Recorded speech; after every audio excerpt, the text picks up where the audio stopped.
dilaw, yung pin ko, dilaw. Lahat talaga dilaw.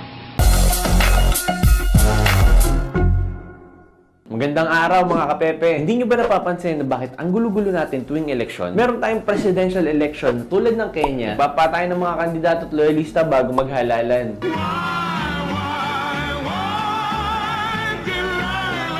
Kasi alam nyo ba na ang presidente ay may dalawang role? Ang head of state at ang head of government. Teka, di ba mas okay yun para sa kanya lahat ang control? Sungaks ka, bokla, ang gulo kaya. Ang head of state ay isang unifying figure. Representative ng bawat Pilipino regardless of political color. At ang head of government naman ay isang divisive figure na pumapanig sa isang side ng pamamahala ng gobyerno. Kaya itong sitwasyon natin ngayon na kung saan ang unifying at divisive figure ay isang tao lamang. Eh, natural lang na magpatayin sila at mag-agawan sa kapangyarihan tuwing eleksyon. Ang solusyon ay paghiwalayin ang persona ng head of state at head of government. Ang head of state ay sa presidente at ang head of government ay sa prime minister. Ganon! Sa ganitong setup ay magiging kampante tayo. May kumakatawan sa pagiging Pilipino natin at may kumakatawan sa pagpapatakbo ng pamahalaan. Ito ay isang distinct feature ng parliamentary system. Kaya hindi nakakagulat na karamihan ng top 20 peaceful countries ay gumagamit ito. Ay! True na dyan ba yan, bakla? Oo, ano na? Kaya kailangan nating maipush na palitan ng 1987 Constitution to a federal parliamentary system. Hindi federal presidential, ha? Sampigayin ko yung isopagos niyo. Easy! So, sana naman nagkakaintindihan tayo, no? And as always, like, comment, share, and follow us for more Refer Minute videos.